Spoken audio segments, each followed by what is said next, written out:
hacer la clase de síndromes motores, síndromes sensitivos y demencias. Así es que son dos clases un poquito largas. Veo algunas caras conocidas, qué bueno, me da gusto verlos. Para los que no me conocen, soy la doctora Elisa Pérez Quintanilla, soy neuróloga, trabajo en el Hospital Yanaguara de Salud. Muy bien, entonces vamos a empezar.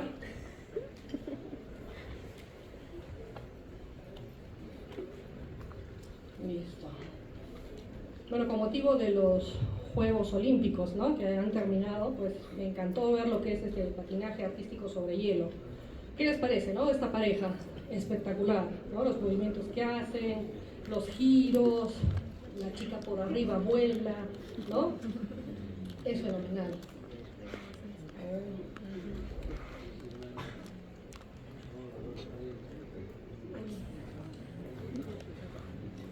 Quería ponerles este video, no sé si corra.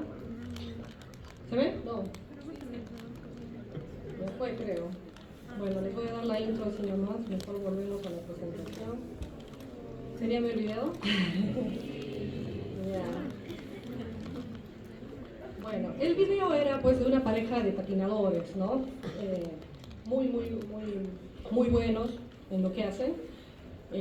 Hacen unos giros espectaculares, la chica va por el suelo, por arriba, por abajo, ya se imagina, ¿no?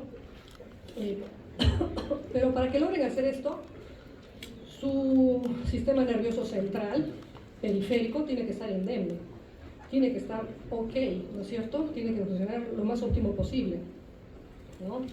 No solamente tiene que ver con la parte motora del sistema nervioso, también tiene que ver músculos, huesos, ¿no? Todo nuestro organismo tiene que ver con nuestra parte motora, ¿ya? Entonces queríamos empezar con esa parte. Pero ¿qué pasaría si por una vez se equivoca el chico y no la sujeta bien y se cae? ¿Qué pasaría? ¿Ah?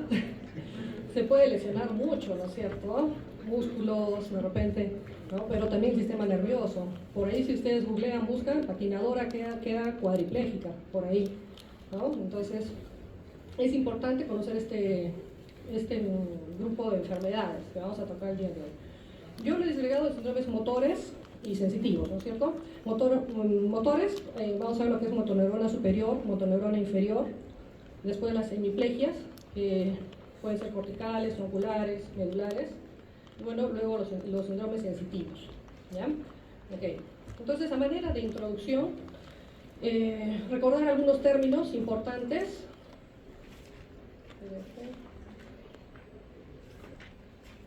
¿Listo? ¿Mira mi mouse? Sí, felizmente, ¿no? Entonces, paresia, todos recuerdan, yo creo, ¿no es cierto? Vamos a pasar un poquito rápido esto. Debilidad muscular objetiva, ¿no es cierto? Fatiga, debilidad subjetiva. El paciente me dice, tengo debilidad, pero tú no ves aparentemente que se mueve y camina aparentemente bien, ¿no? Fatigabilidad, debilidad fluctuante que mejora con el reposo. Por ejemplo, en las enfermedades de la unión neuromuscular, ¿no? Con una miastenia gravis pueden dar peso. ¿Qué más es importante de recordar? ¿Cómo es la forma de instalación si es que hay un problema motor? ¿Es agudo, es subagudo, es crónico? ¿No? ¿Cómo es la distribución? ¿Es simétrica, asimétrica? ¿No es cierto? ¿Es las cuatro extremidades, medio cuerpo? ¿Es más distal o es más proximal? La debilidad. Ahora, esto también es importante. ¿El déficit motor que puede presentar un paciente es neurológico o es de otros sistemas? También, ¿no?, a tener en cuenta. Por ejemplo, un EPOC, una enfermedad pulmonar obstructiva crónica, cardiopatías, ¿no? Por ejemplo, pacientes mayores, ¿no?, que sienten esa agitación y te pueden decir, no, me siento débil, siento una debilidad. Ha pasado alguna vez, ¿no? Una paciente que viene por neurología por eso, termina en cardiología con cardiopatías, ¿no? ¿Ok? Pacientes oncológicos también. También hay que ver si esto es muscular o es articular, ¿ok? Si el déficit motor, le decimos... si es que es por músculos, articulaciones, le vamos a decir de pronto impotencia funcional, no tanto como un déficit motor propio neurológico, ¿ya? Una fractura, no va a poder mover, ¿no?, el brazo de pronto. Ok, entonces lo otro es importante también es que puede haber causas potencialmente mortales de debilidad, y hablando en la parte neurológica.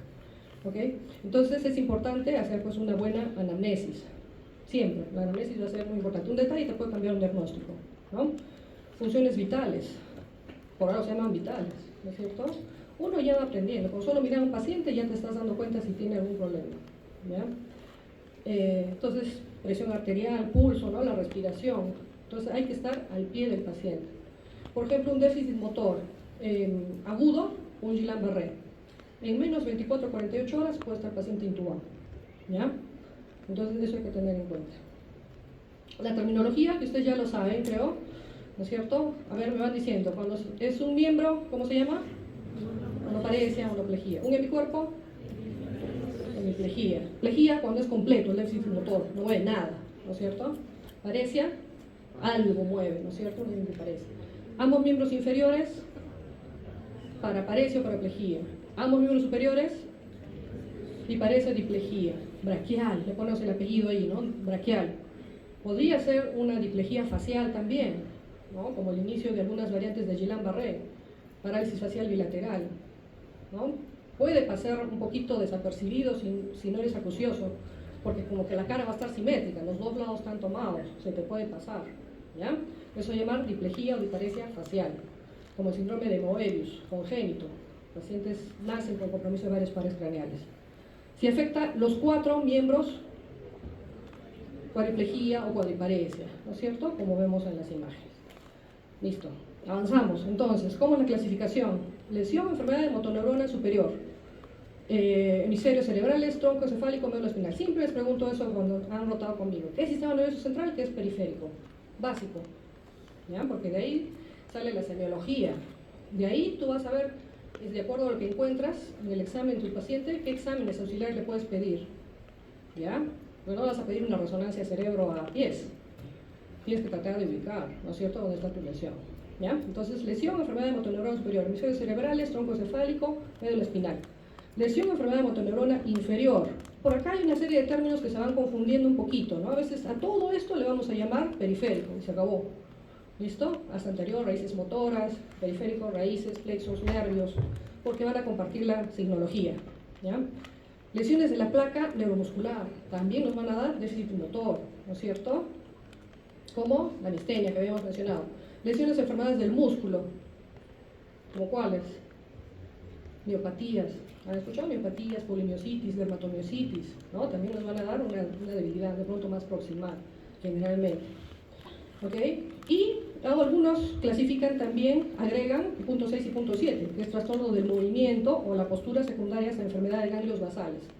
Ahí nos va a dar trastornos del movimiento, ¿no es cierto? Y a veces puede confundirse con cierta debilidad, déficit o motor, ¿no? Por ejemplo, ahí tendríamos los trastornos motores hipocinéticos o hipercinéticos, ¿no es cierto? Hipocinéticos, todo lo que es parkinsonismo. Hipercinéticos, temblor, corea, balismo, micronías, todos los otros trastornos del movimiento. Anormalidades de la coordinación debidas a lesiones del cerebelo. Ahí también a veces ahí puede haber confusión. No, este brazo está raro, está torpe, te puede decir. Pero es problema de coordinación o déficit motor. Entonces, descartar el cerebelo, ¿ya? Entonces, acá tenemos un esquema muy sencillo, lo que hemos estado mencionando. Sistema nervioso central o motoneurona superior, pulmena neurona, ¿no es cierto? Corteza motora, cápsula interna, tronco encefálico, médula espinal.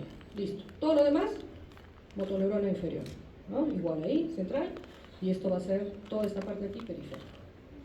Listo. Características de las lesiones central y periférica. Esto también es un recuerdo, pero creo que es básico, ¿no? Características de la neurona motriz central o sistema nervioso central, ¿no es cierto? Y de la neurona motriz periférica o sistema nervioso periférico. ¿Cómo es la debilidad? En neurona motriz central, polimuscular, ¿no? Muchos grupos musculares, una hemiplegia, una tetraplegia. En la periférica, músculos aislados. Puede ser de un tronco o de un nervio, ¿no es cierto? Radicular, también podría ser.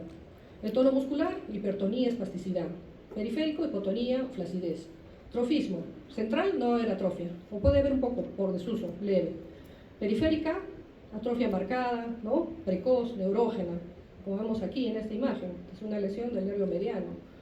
La más frecuente, síndrome del túnel del carpo, ¿no es cierto? Vemos una atrofia acá en la región tenar, ¿no? Ok, reflejos. Ahí tenemos profundos, superficiales, patológicos. Profundos en central, hiperreflexia. Periférico, hiporreflexia.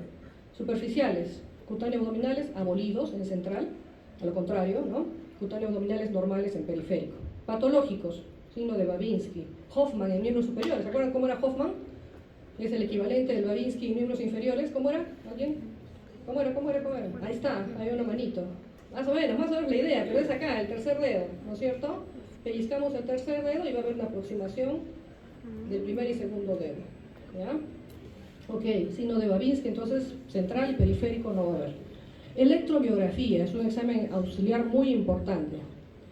Cuando hay una afectación central, escasa activación. Quiere decir que yo pongo una aguja en el músculo y veo que no hay mucho reclutamiento muscular. Obviamente si no se activa desde la parte central.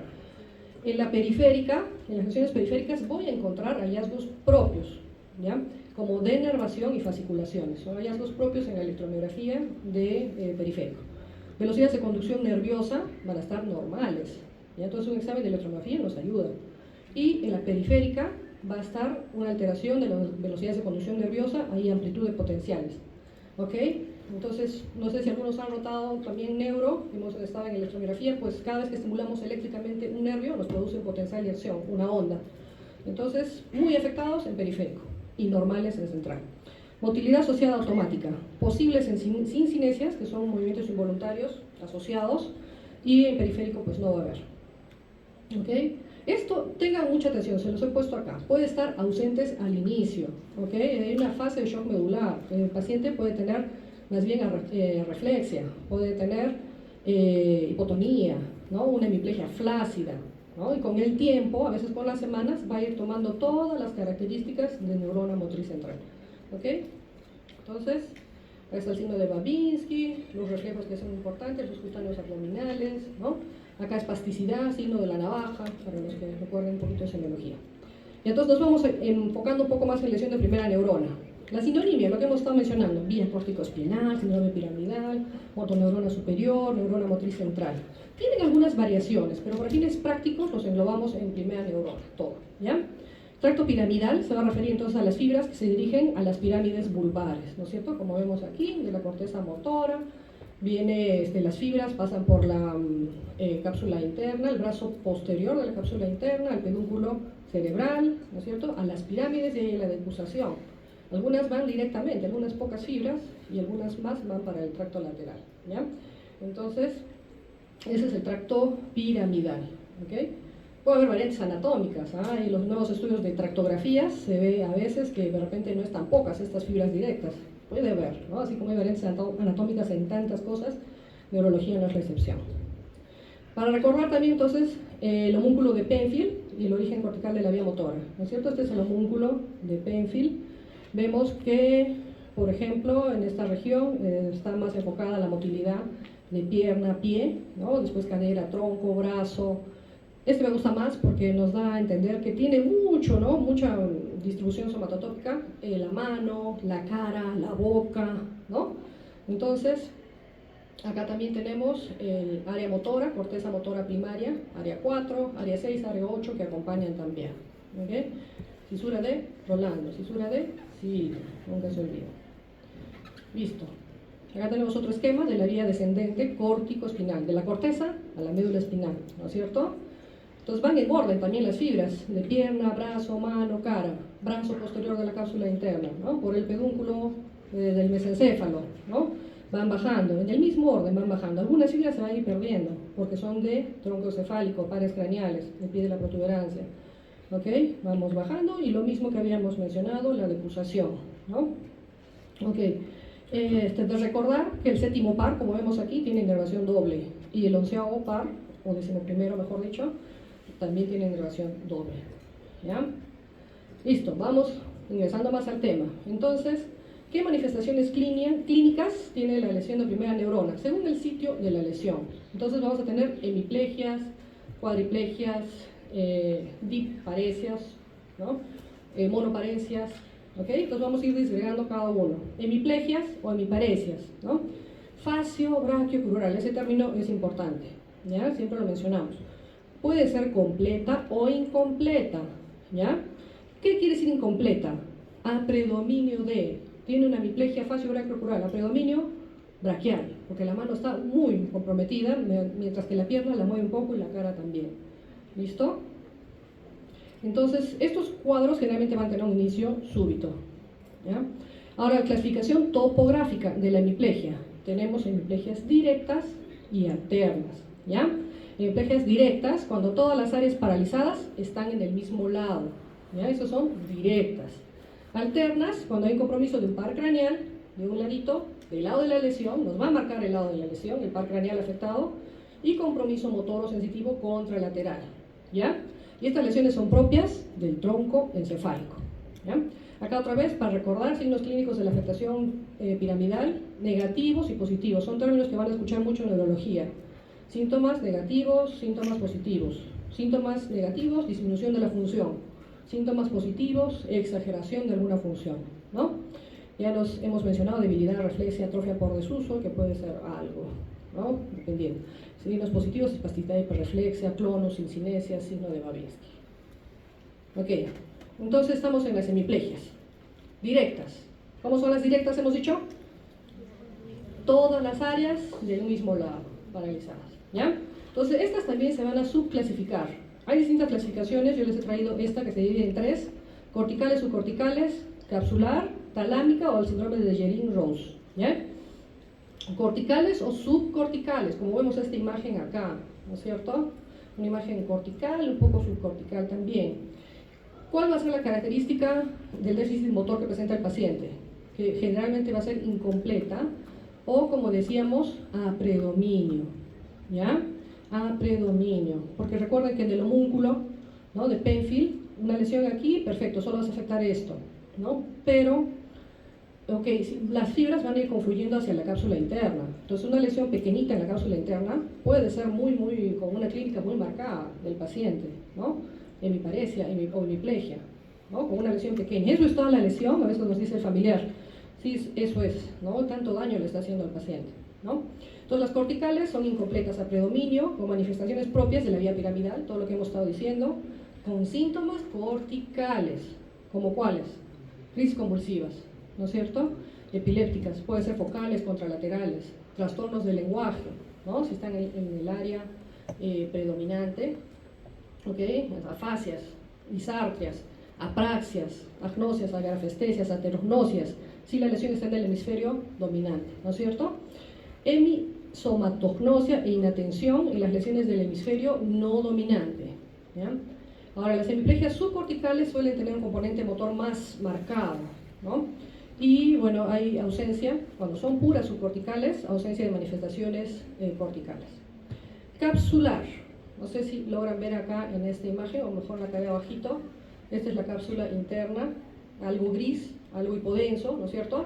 Brazo anterior, rodilla, brazo posterior, acá está el caudado, acá está el núcleo lenticular, ¿ya? Por acá está el tálamo, pero acá está el brazo posterior. Entonces, capsular, lesión de la rodilla y del brazo posterior de la cápsula interna. Aquí la rodilla y el brazo posterior, ¿no?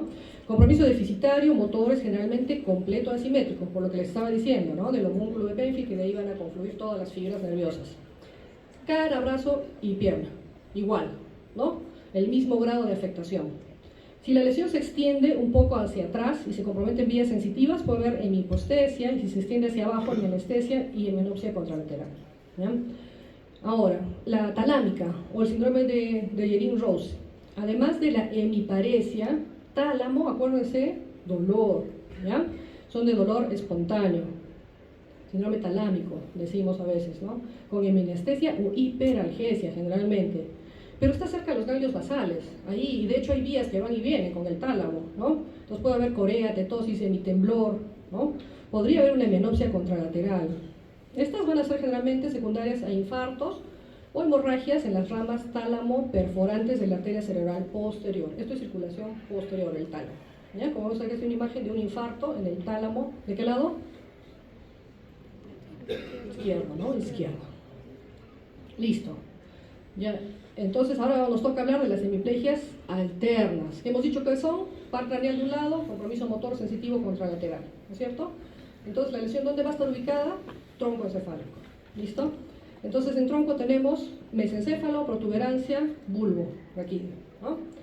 Estos son los síndromes alternos más frecuentes. Son varios, son un poco tediosos de recordar y de aprender, ¿ya? Pero, por ejemplo, acá mesencéfalo, tenemos que pensar en el tercer par craneal. Miren, tercer par craneal, ¿ya? El más, digamos, representativo del mesencéfalo es el síndrome de Weber, Fijo les voy a preguntar en el examen, ya les estoy diciendo lo que les voy a preguntar, ¿ya? Síndrome de Weber. ¿Dónde está la lesión? Pedúnculo mesencefálico y fibras del tercer nervio. Signos del lado de la lesión: parálisis del tercer nervio, pérdida de reflejo fotomotor y de acomodación, ¿ok? Signos contralaterales: hemiparesia o hemiplegia facio-brachiocrural. ¿Listo? Y bueno, así hay síndrome Benedict, Monaco, Frobil superior. Protuberanciales. Protuberanciales tenemos dos, pero a veces uno revisa otra literatura para encontrar más. Tenemos el representativo Miller-Gabler o protuberancial inferior, ¿ya? Entonces, protuberancia, ahí vamos a tener afectación del séptimo par. Podría ser el sexto también, ¿ya? Entonces, parálisis, miren esto curioso, tipo periférico con afectación parte superior e inferior de la cara, ¿ya? Y con compromiso motor contralateral, ¿ya? Hemiparesia, plejía, brachiocrural. ¿Listo? Este fobil inferior, bueno, también compromiso del sexto par porque está cercano ahí. Listo. De las hemiplegias alternas del bulbo, todas estas hay también. La más representativa es el síndrome de Wallenberg, ¿ya? Wallenberg se dice. Acá va a estar la zona afectada, el sector superior y lateral de la médula oblongada. ¿O médula oblongada qué es? El bulbo, ¿ya? Bulbo raquídeo. Vamos a tener hipoestesia termoalgésica facial, puede haber síndrome Claude-Bernard-Horner, ataxia homolateral, se acerca del cerebelo, como vemos en esta lesión, tronco, bulbo y cerebelo, ¿no? Disfonía y disfagia, bulbo, recuerden, ¿no? ¿Qué pares craneales están ahí? 10, 11, 12, ¿no? Que nos explicaría disfagia y disfonía. El lado contralateral, hipoestesia termoalgésica brachiocrural. Entonces este es el síndrome alterno más representativo del mesencéfalo, que dijimos cuál es, Weber, síndrome de Weber, mesencéfalo. Como vemos acá en esta imagen de tomografía, ahí está pedúnculo cerebral, aquí todavía es mesencéfalo, y una lesión muy pequeñita ahí, puntiforme, y pues tenemos compromiso del tercer par craneal, ¿no es cierto? Tercer par craneal, que lo vemos en ojo cerrado porque tiene ptosis, ¿no es cierto? Ptosis palpebral y compromiso contralateral motor, ¿no? Entonces, acá está, toda esta zona afectada. Este es el tercer par craneal que va a estar afectado también. Este es el síndrome alterno de la protuberancia, ¿no es cierto? Entonces, hemos dicho el Miller-Gabler, protuberancia, séptimo par, ¿no es cierto? Va a estar comprometido y compromiso motor contralateral. Puede estar comprometido el sexto también, ¿no? Porque está por aquí cerca, ¿no? Del núcleo del séptimo par. Este es el síndrome del bulbo, alterno del bulbo, que es el más representativo, el de Wallenberg, ¿no? Lesión aquí, bulbo dorso lateral, en superior lateral, ¿no? Entonces, síntomas de cerebelo, por acá hay un núcleo del quinto par que también está afectado, el décimo par que explica los síntomas del paciente, ¿no? Como hemos mencionado. Listo. Entonces hemos hablado de hemiplegias. Ahora pasamos cuadriplegia, cuadriparesia. Ya hemos dicho, afectación motora a 4 extremidades. Estos van a corresponder a una lesión medular, cervical y lateral o del tronco cerebral, ¿ya? Esto es importante recordar. Lesiones por debajo de C3, C5 pueden dar alteraciones en la mecánica respiratoria, ¿no? ¿Ok? Eso a tener en cuenta. ¿Qué más es importante? Signos claves: compromiso de pares craneales o signos del compromiso cerebeloso, manifestaciones sensitivas que indican el nivel de la lesión y manifestaciones viscerales con compromiso de los esfínteres, ¿ya?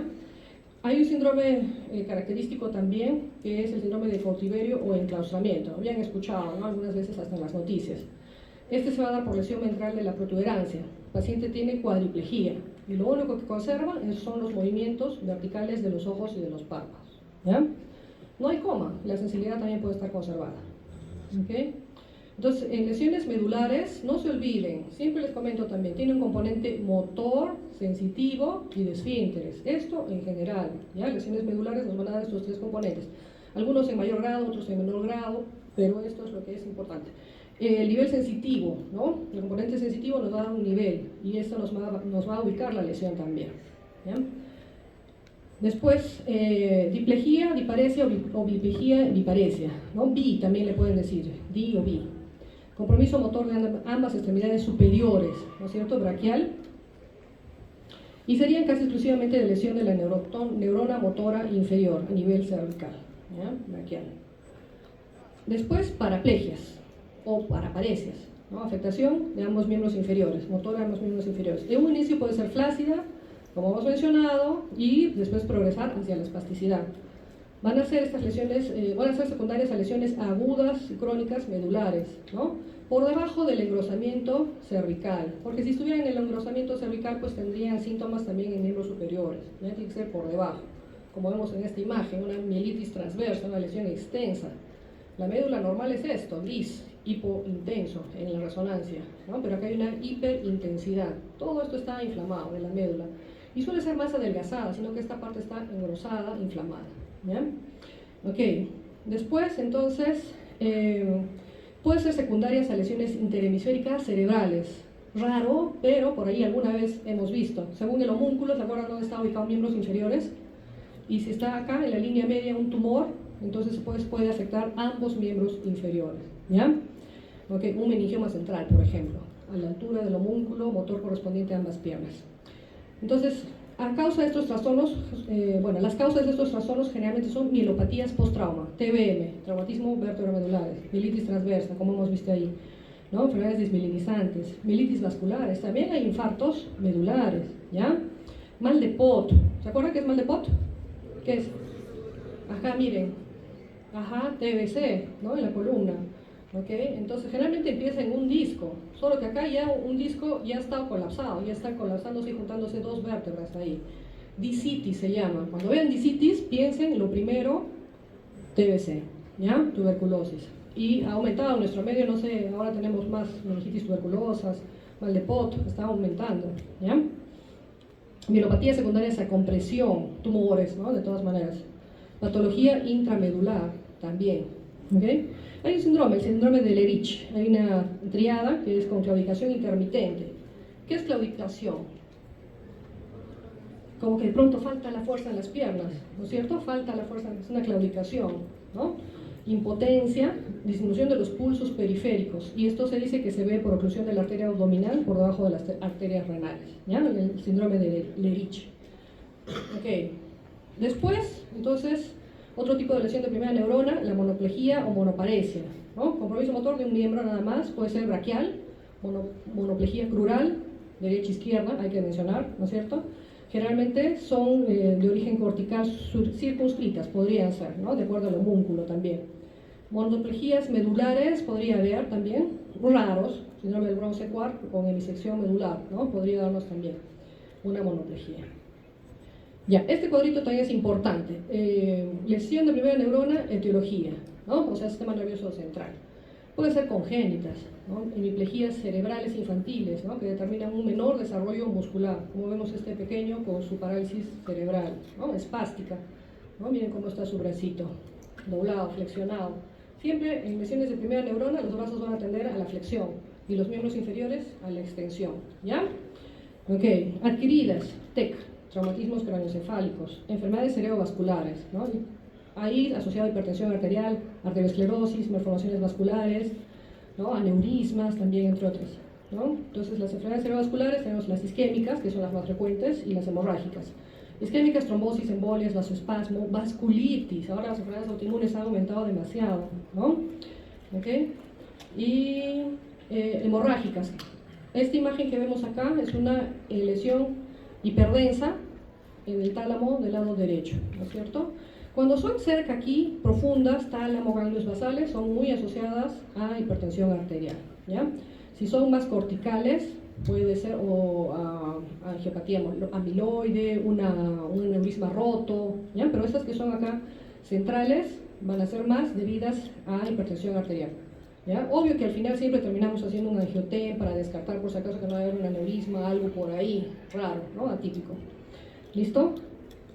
Lesiones compresivas, tumores benignos, malignos, primarios, secundarios del neuroeje, inflamatorias, sarcoidosis, meningoencefalitis, difusas o absedadas, ¿no? También nos pueden dar lesiones de primera neurona, ¿ya?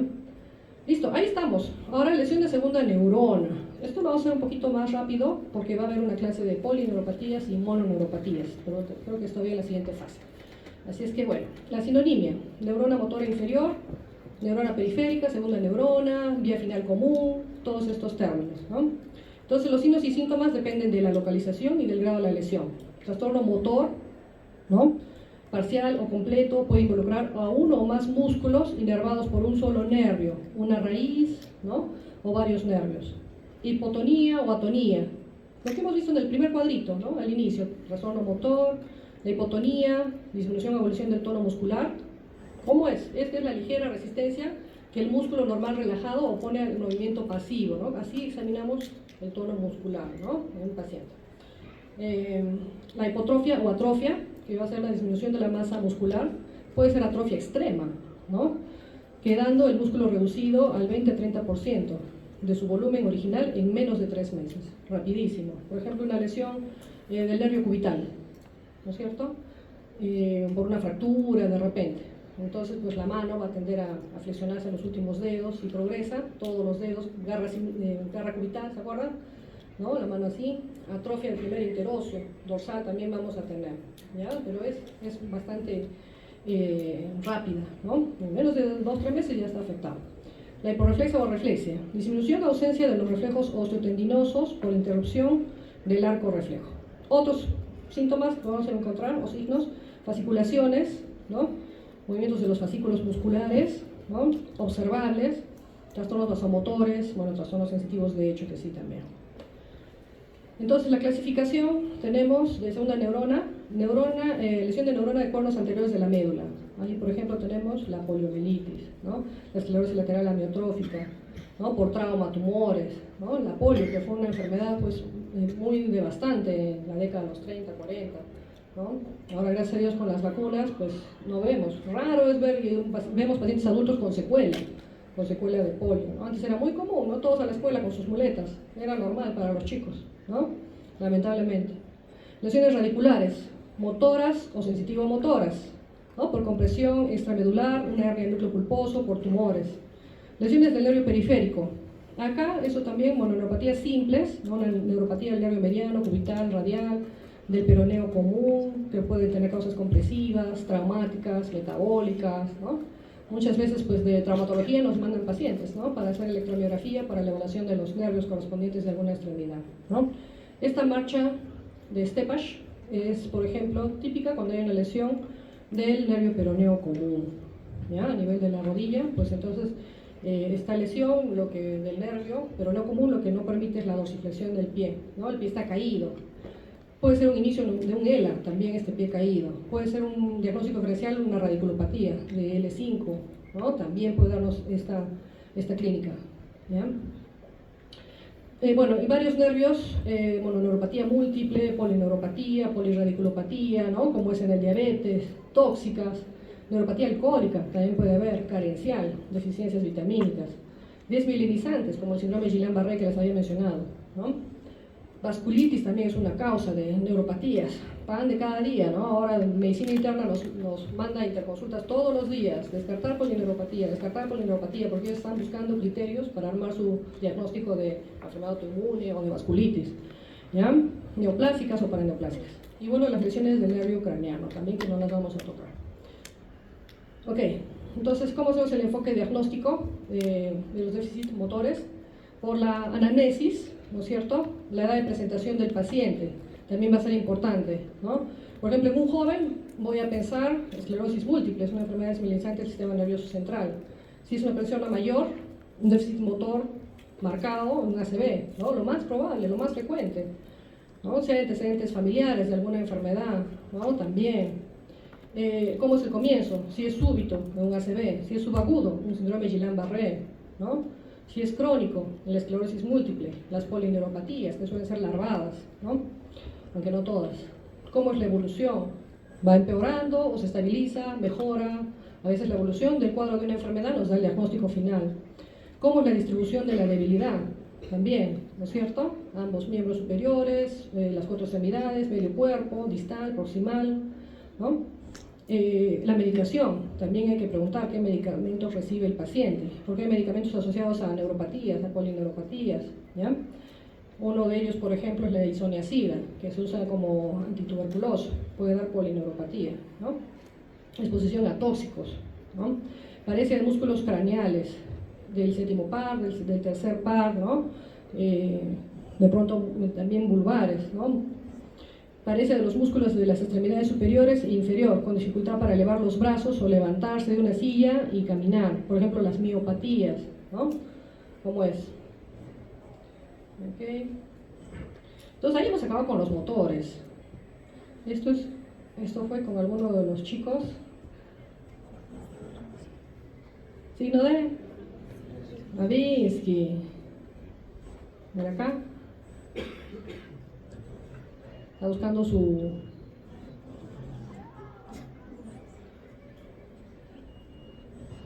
Me parece ese reflejo. Bien vivo, ¿no? Bien vivo. Ya es el mismo paciente, ¿no? Es el mismo paciente.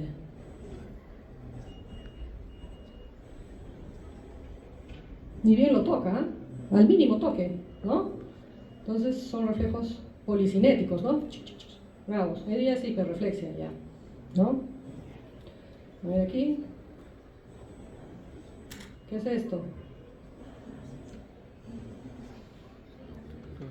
Clonus, ¿no? Clonus. Entonces, es primera neurona, segunda neurona. Primera neurona, ¿no es cierto? Y este es un paciente con una lesión medular, ¿ya? Con una lesión medular. Entonces, cerebro, médula, primera neurona, ¿no? Ya, chicos. Entonces, listo. Síndromes sensitivos. También lo vamos a avanzar un poco rápido. A ver, trastornos sensitivos también constituyen motivo de consulta frecuente, ¿no? Por emergencia. Ay, que se me adormeció el brazo, la pierna, la cara, ¿no? Y es algo subjetivo muchas veces. Entonces, ahora, ¿qué cosa es esto, no? ¿Qué tiene el paciente? ¿Es central, es periférico? O de repente es psiquiátrico. También pasa, ¿no? Entonces, puede estar asociado a debilidad y compromiso de esfínteres. Eso es lo que hay que buscar, ¿no? Algún signo objetivo también, si hay compromiso de esfínteres, ¿no? Ok, puede expresarse como dolor, hormigueo, adormecimiento. De ahí una serie de síntomas y definiciones, ¿no? También mencionan positivos y negativos. Positivos irritativos, negativos deficitarios. Disestesias, dice las sensaciones anormales desagradables, espontáneas o en relación a un estímulo. Hipoestesia, disminución de alguna o todas las modalidades sensitivas. Ustedes ya han hecho síndromes lobares, ¿no es cierto? O sea que corticales, lobares, del parietal, por ahí, bueno. Entonces vamos a seguir definiendo. Anestesia, pérdida de sensibilidad, ¿no? Hiperpatía o hiperalgesia, respuesta exagerada a un estímulo doloroso. Alodinia o hiperestesia, distorsión de la sensibilidad aumentada, dolorosa ante estímulos no dolorosos. Por ejemplo, algo que no es doloroso, la sábana de tu cama, no te debe doler, ¿no? Pero algunos pacientes pues lo sienten así, ¿no? Parestesia, sensaciones espontáneas anormales, dolorosa o no al comprimir un nervio, ¿no? O hormigueo o pinchazos. Al comprimir un nervio, como cuando te quedas mucho sentado en el baño, ¿no? Se te adormece una pierna o te quedas dormido sobre un brazo, eso vas a sentir, ¿no? Las parestesias. Ataxia sensitiva, es otro término que es importante en lo que es síndromes sensitivos. Pérdida de la sensibilidad profunda o propioceptiva, ¿no? Profunda o propioceptiva, lo que es vibración, movimiento, posición articular, ¿ya? Cordones posteriores ahí.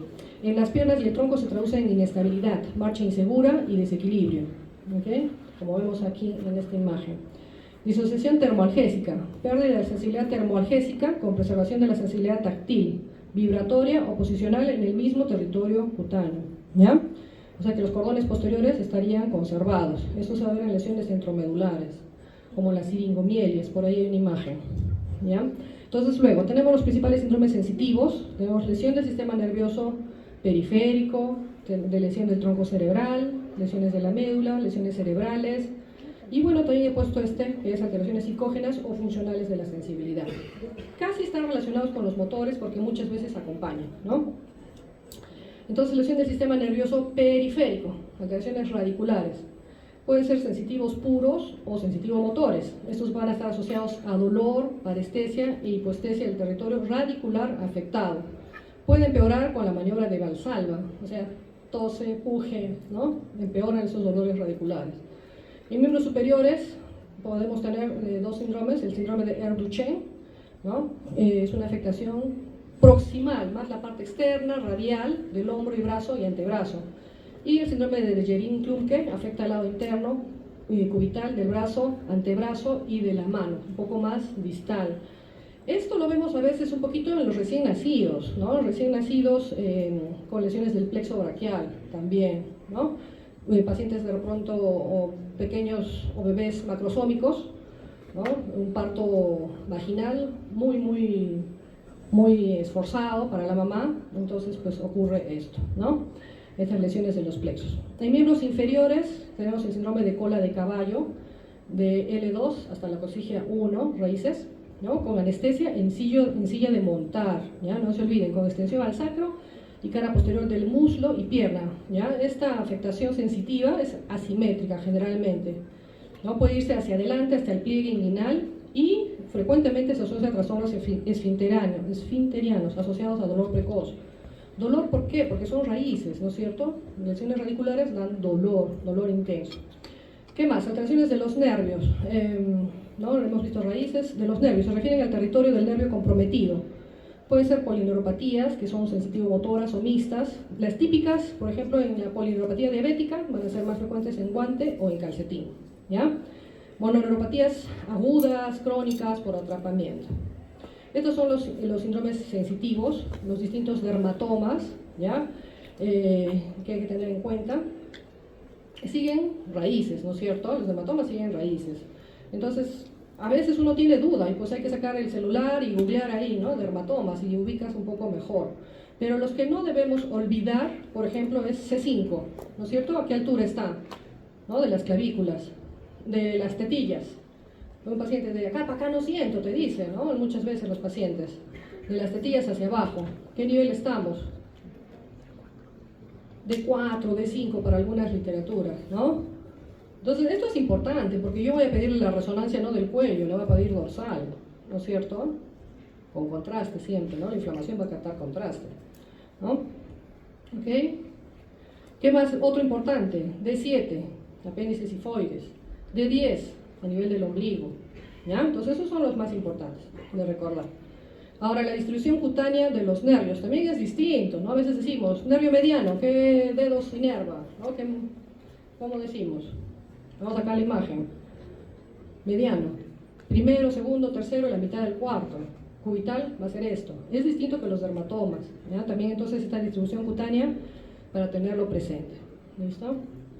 Ahora, los síndromes sensitivos por lesión del tronco cerebral, trastornos de la sensibilidad.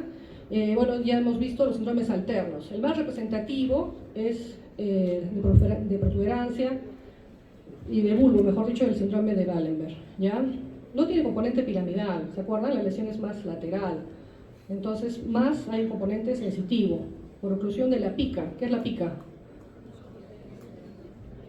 Posterior inferior, ¿no? Arteria celosa posterior inferior o de la arteria vertebral de la cual nace, ¿no? Entonces, cuadro clínico del Wallenberg, que ya lo hemos visto, al lado opuesto de la lesión, hemianestesia con disociación siringomiélica en los miembros y del lado de la lesión. Hemianestesia facial, parálisis palatofaringo-laringea, pares 9-10, síndromes cerebelosos, a veces pueden cursar con Klauber-Horner también. Lesiones de la médula. El efecto más característico de una lesión medular es la hipoestesia o anestesia por debajo del nivel de la lesión medular, ¿ya? Ok.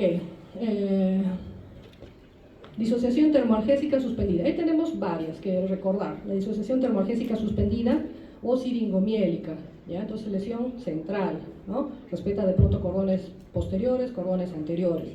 Entonces, se observan lesiones intramedulares por sección de la decusación de las fibras del haz espinotalámico anterior y lateral, ¿ya? La hemianestesia medular o hemisección medular o de Brown-Séquard, ¿no? Séquard se dice porque tiene la tilde en la E. Parecia espástica, déficit motor, ¿no? Compromiso motor, con anestesia profunda, táctil, vibratoria y posicional o molateral. Y el lado contralateral, ¿qué va a haber?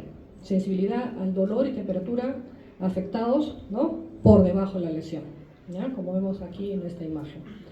La paraplegia sensitiva, por lesión completa o incompleta medular, que se acompaña a las paraplejías, ¿no? Causas traumáticas generalmente, o por accidentes en moto, automovilísticos, tumorales o infecciosas.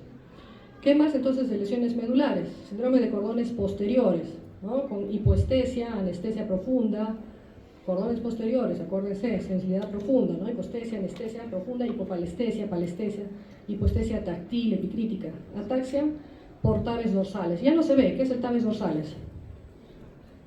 ¿Qué infección? Sí, sífilis, ¿no es cierto? y también se ve por déficit de vitamina B12, ¿ya? Entonces, déficit de vitamina B12 nos puede dar tanto lesiones de primera neurona y segunda neurona, ¿no? Primera neurona con afectación de la médula, síndromes mielopáticos, no encuentras nada, dosas B12 y tiene deficiencia de B12, su B12 en el suelo, ¿no? Síndrome de los cordones anterolaterales, que va a haber dolor contralateral a la lesión, sin trastornos sensitivos. Puede haber disociación siringomiélica, ¿ya? Síndrome del cono medular, del extremo distal de la médula, ¿no? A nivel de L1, L2, antes del filum terminal. Esto nos va a dar acá el origen a las últimas 4 raíces sacras y raíces coxígeas. Acá, ¿qué se va a observar? Anestesia de la región ano-perineo-escrotal, o en silla de montar, o en pantalón de montar, a veces le dicen también porque se extiende a miembros inferiores, como es médula, ¿no? Y trastornos esfinterianos, de hecho, médula, compromiso de esfínteres, no se olviden, ¿no? Vejiga y recto. Lesiones intramedulares del cono, muy centrales, va a respetar la sensibilidad de la región perianal, ¿ya? Son raras, pero pueden aparecer por ahí. ¿Qué es la siringomielia? ¿Qué ven en la imagen acá en estas resonancias? ¿Notan algo? ¿Qué ven? Siringomielia cervical, miren acá, siringobulbia, si se extiende hacia el bulbo raquídeo, canal del epéndimo está dilatado, el centro de la médula, ¿no? Está dilatado con lesiones quísticas probablemente, se pueden asociar a tuberculosis también, ¿no? Entonces esto es antes de la operación, después de la operación como que está mejor y 2 años después de la operación. Entonces estas son lesiones centromedulares. ¿Ya? Hay disociación termoalgésica, ¿no? Pérdida de la sensibilidad termoalgésica con preservación de la sensibilidad táctil vibratoria, o sea, la parte profunda, ¿no? Porque los cordones posteriores y anteriores van a estar conservados, ¿ya? Listo. Después, principales síndromes sensitivos, lesiones cerebrales.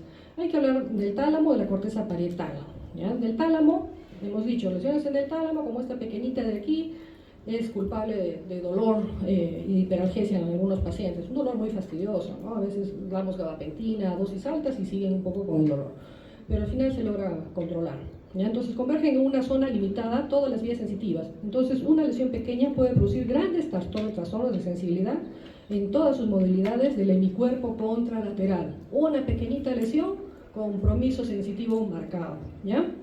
Puede haber distribución parcheada en algunos casos, y se habla del síndrome queiro-oropodal, boca, mano y pie, parchadito, un poquito en la boca, un poquito en la mano y un poquito en el pie. Pero si no hemos hecho esta clase vamos a pensar que es psiquiátrico, lo mandamos al psiquiatra, porque es raro, no sigue una distribución, ¿no? Podemos decir, ¿no?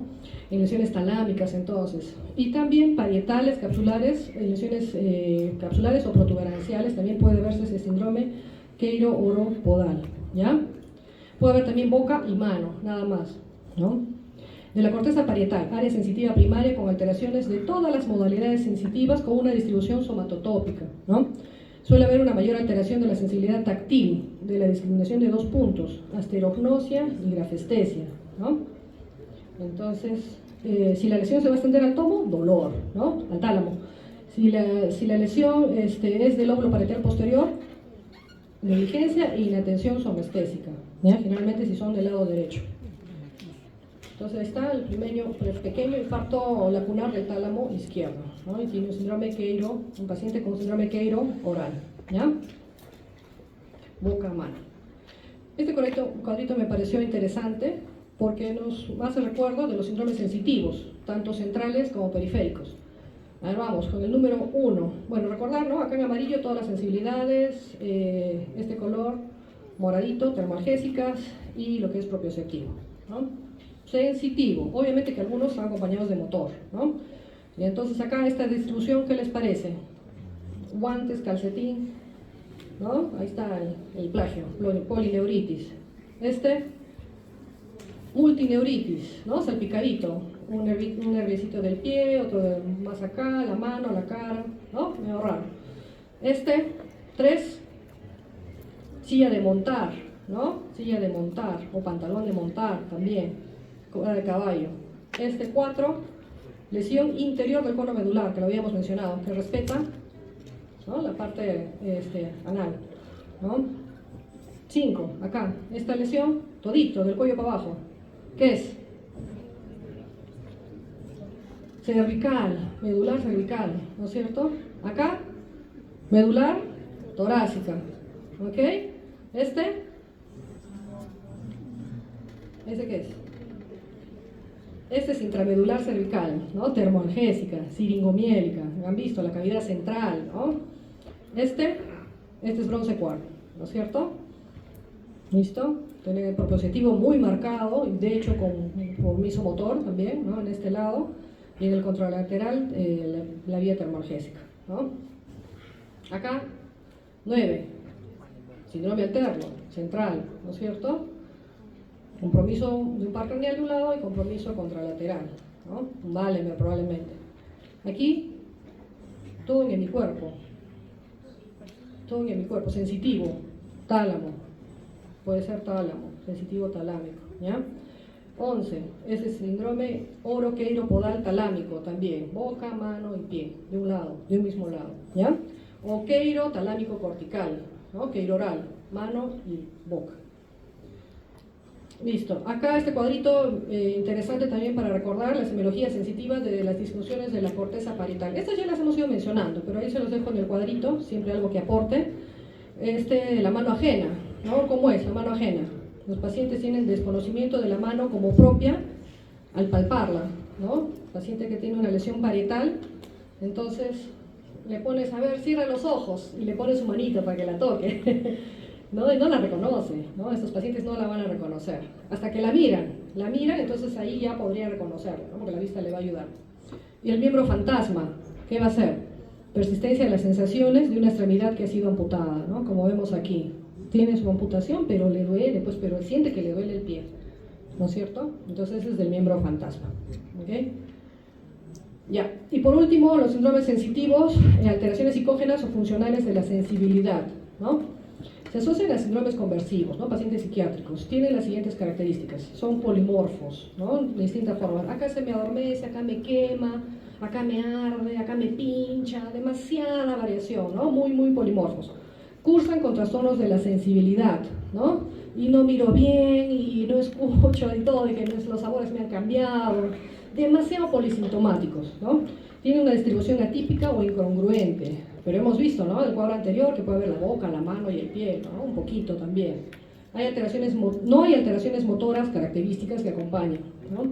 Se acompañan de gran carga emocional, ¿no? Eso también es importante. Muy lábiles, lloran, o sea, están irritables, ¿no?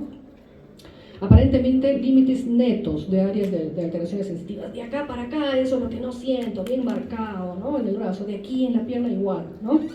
Son altamente sugestionables. Tú le dices algo y ya no. El paciente ya está pensando en lo peor, ¿no? Y mejoran con placebo. Pero acá en rojito, siempre importante tratar de descartar organicidad, ¿ya? No etiquetemos a los pacientes, pensemos que algo puede tener, descartémosle todo, que sea un paciente que tenga antecedentes psiquiátricos, no quiere decir que está vacunado contra otros problemas, ¿no? Que ocurren. Es más, los pacientes más estresados tienen posibilidades más de otras enfermedades, ¿ya? El estrés trae muchas enfermedades. Otras causas: hipocalcemia, alcalosis e hiperventilación, ansiedad. ¿Se acuerdan? Cuando las manitos se ponen así los pacientes, ¿no? Cuando han hiperventilado, ¿no es cierto? Tengo las manos adormecidas, ¿no? Decimos engarrotadas, ¿no? Decimos así también, con espasmo carpopedal, ¿no? No les recuerdo, así les llaman.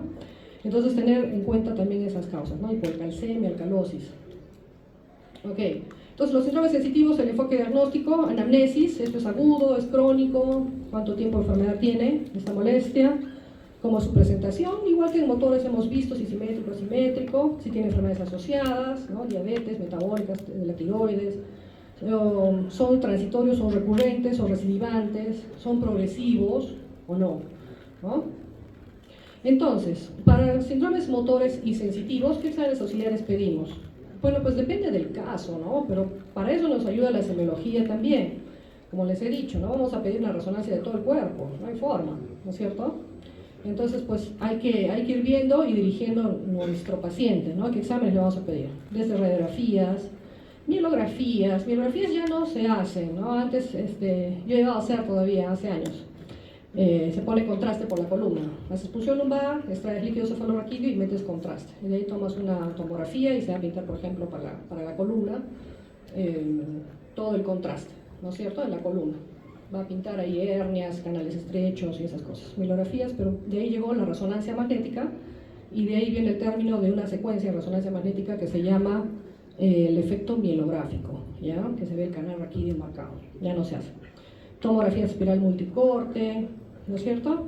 La resonancia magnética nuclear, de hecho, espectroscopía por resonancia magnética nuclear, electromiografía, estudios de neuroconducción, de hecho hay que hacer, potenciales evocados, de acuerdo al caso, estudio de líquido cefalorraquídeo, ¿no? Por ejemplo, Guillain-Barré, hay que hacer, punción lumbar, ¿no? Electromiografía, velocidades de conducción, creo que ya lo puse por ahí, potenciales evocados, bueno, he repetido un poco. Biopsia, exámenes sanguíneos, de hecho, bioquímica, dosaje de sustancias tóxicas, entre otros, ¿ya? Entonces, chicos, ahí hemos terminado lo que es la primera parte de la clase, ¿ya? Ya nos paramos un ratito, ¿no? Vamos a empezar, ya pónganse de pie, para entrar a la segunda parte. Pásale ahora.